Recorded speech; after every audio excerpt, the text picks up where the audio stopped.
Alors j'ai eu une très grosse difficulté sur ce tournage. Ça s'appelle le cardio et le souffle. En dehors de ça, il y a eu aucun le seul problème, c'était moi. La technique, il n'y a pas eu de souci.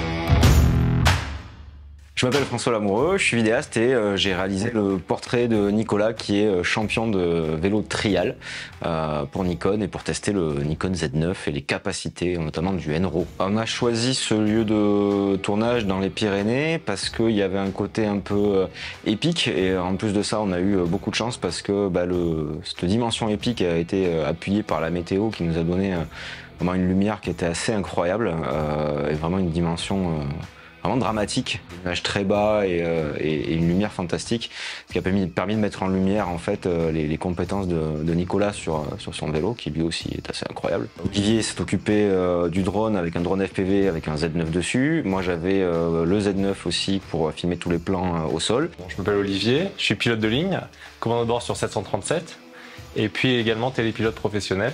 Alors, on a une petite entreprise qui fait des prises de vue aériennes par drone. On est trois télépilotes professionnels et puis on fait aussi un petit peu de montage vidéo. Alors là, sur ce projet, on a utilisé un Shendron Thick. C'est un drone FPV gros porteur qui permet de soulever des masses assez importantes tout en gardant l'agilité d'un drone FPV. Il y a 8 moteurs et on a pu monter le Z9 dessus. Et c'était, je pense, le plus lourd appareil qu'il ait jamais porté. Le gros avantage, c'est que en termes de setup, j'avais que ça. C'est une des grandes forces du Z9, c'est que en fait, il y a besoin de rien d'autre. Il y a tout intégré dedans et surtout avec la dernière mise à jour au niveau des codecs, on n'a même plus besoin, comme c'était le cas avec le Z6 II par exemple, d'avoir un enregistreur externe pour avoir du RAW ou des codecs plus lourds. Là, il y a tout dedans, quoi. Alors pour le repérage sur site, pour imaginer des plans de vol, en réalité, on s'est basé sur le côté réglementaire en premier. Puis après, une fois qu'on est dans le cadre de la réglementation, de voir ce qu'il faut poser comme autorisation éventuellement, il y a la partie esthétique.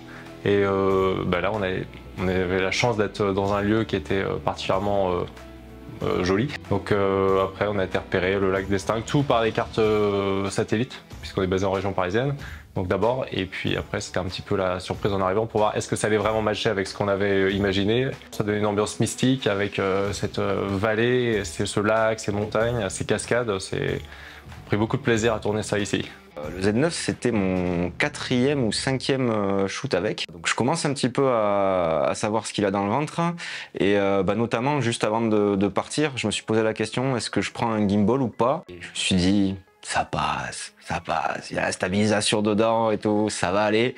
Et ça passe, quoi. La stabilisation interne est assez ouf, quoi. J'avais une certaine appréhension, c'était sur la stabilisation. Et c'est vrai que ces gros drones ont tendance un peu à vibrer avec leurs 8 moteurs. Les hélices du dessous sont directement dans le flux d'air des hélices du dessus, ce qui perturbe un petit peu l'aérodynamique. Là, on a voulu essayer les capacités de stabilisation du Z9. Et là encore, en regardant sur les rushs hier soir sur l'ordinateur, j'avoue avoir été assez bluffé par le résultat. Sur ce tournage-là, c'était intéressant d'avoir une caméra comme le Z9, justement pour le côté tout en un, couteau suisse, parce qu'il y a eu un moment où on a quand même beaucoup marché, beaucoup soufflé, on a beaucoup repris notre respiration aussi, et c'est vrai que déjà là j'avais quand même un sac avec pas mal de choses, des optiques, le Z9 dans les mains et tout ça. S'il avait fallu que je prenne quelque chose qui nécessitait plus de setup, plus de rig avec moniteur avec plein de choses dessus, sur ce genre de shoot là où il faut quand même pas mal marcher, pas mal se déplacer, porter pas mal de choses, c'est quand même un confort de se dire je pars juste avec mon boîtier. Ce projet, c'était l'occasion de tester aussi le nouveau firmware, donc il y a plein de petites nouveautés, enfin de petites et grosses nouveautés, notamment on a l'affichage du waveform sur le moniteur. C'est pas mal Nikon d'avoir mis le petit liseré rouge pour savoir quand on rec ou quand on rec pas. Un accident est si vite arrivé. Et puis évidemment le gros plus là pour le coup qui était hyper intéressant à tester, c'était le N-RAW, puisqu'on est sur du 12 bits jusqu'en 8K 60 images par seconde. Le N-RAW est quand même vachement flexible, il est plus léger aussi que le ProRes RAW. 2 fois plus léger. La plupart du temps en 4K 100 images par seconde parce qu'on était sur quand même des actions qui allaient très vite. Donc même si on n'utilisait pas forcément les ralentis, c'était bien d'avoir quand même une image sans trop de mouvement pour pouvoir vraiment voir tout ce que faisait Nico et puis de pouvoir faire aussi des gros ralentis à certains moments pour décomposer bien les gestes techniques. Et pareil en drone, c'est intéressant de pouvoir avoir la vitesse mais de pouvoir à certains moments aussi vraiment pour figer un petit peu le temps parce que 100 FPS quand même c'est plutôt pas mal en 4K et en RAW.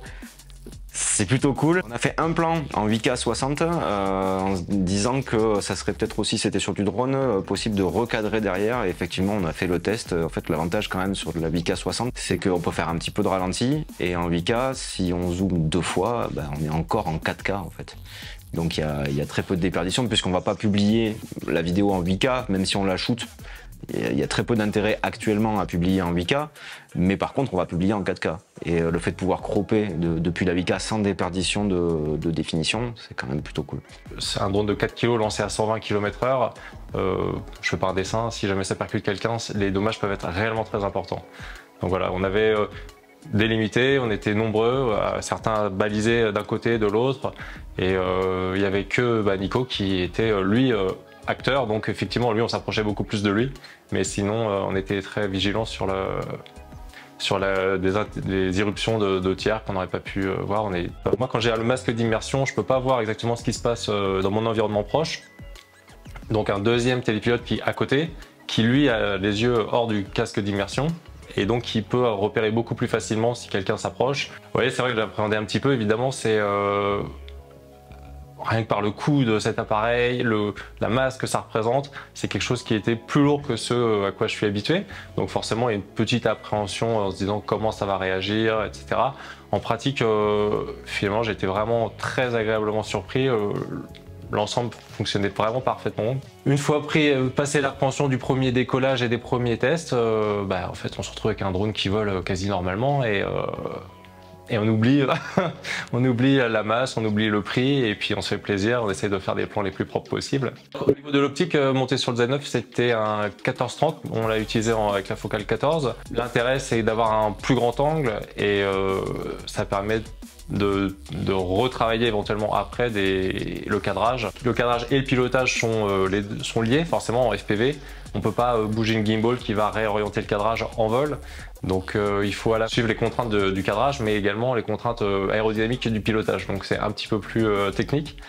Et donc là, le 14 mm en grand angle comme ça permettait d'avoir forcément plus facilement Nico dans le champ de vision. J'ai utilisé une bonne partie du 24-70 que j'aime beaucoup, f2.8 Nikkor. Parce qu'il est polyvalent et que c'est vrai que sur le moment je savais pas encore trop exactement ce que j'allais faire, donc c'était plutôt pas mal. Après j'ai utilisé beaucoup le 14-24 f2.8 aussi Nikkor, parce que ce 14 est très grand angle, ça donne des plans un petit peu vertigineux à certains moments. On a même joué avec Nicolas, je me suis allongé, il a sauté par-dessus moi, donc là ça c'était intéressant d'avoir un très grand angle, parce que ça donne une sensation de proximité qui est assez cool. Et puis aussi, mon chouchou, mon préféré, c'est le 85 mm f1.8 qui est une optique incroyable pour le portrait, pour des plans un peu plus serrés, pour des éléments du vélo aussi. C'est une optique qui est toute petite, qui coûte pas très cher et qui est vraiment, moi, ma préférée de tout ce qui peut se mettre sur un Z, quoi. Alors l'autofocus, premièrement. Nous, on travaille en général en mettant à l'hyperfocale pour avoir le plus de netteté possible et après en focus manuel, donc comme ça. Et là, on a voulu tester un petit peu les capacités de l'autofocus et à ce que j'ai pu voir sur les rushs hier soir sur ordinateur, c'est assez bluffant quand même. L'AF est assez monstrueux quand même, le tracking de l'œil est très très bon. Là pour le coup je me suis vraiment pas posé de questions. Entre le NRAW en fait où je me posais pas la question, notamment par exemple de la balance des blancs, de l'exposition, voilà, je me dis s'il y avait un petit loupé, bon je peux rattraper après. Et l'autofocus en fait qui va attraper tout au passage sans que j'ai à me poser la moindre question. En fait là c'était vraiment le cadre, l'histoire, les mouvements de caméra et essayer de faire en sorte d'avoir les plus belles images possibles. Pour exploiter le NRAW, moi j'utilise un Mac M1 Max, c'est assez fluide, tout ce que j'ai exploité dans DaVinci Resolve, puisque pour l'instant il faut utiliser DaVinci Resolve pour le montage, l'étalonnage de ces fichiers NRAW. J'ai pas de drop frame en 8K un tout petit peu, mais pas besoin de faire de proxy, donc ça veut dire qu'il est est quand même assez réussi parce qu'il est plutôt fluide. Alors l'intérêt du Enro, et ça on l'a vu hier, c'est ça m'a bluffé par contre parce que on avait un plan, le ciel était quand même très très nuageux, donc très blanc. Et je me dis bon bah là c'est cramé quoi. Je vois le blanc du ciel.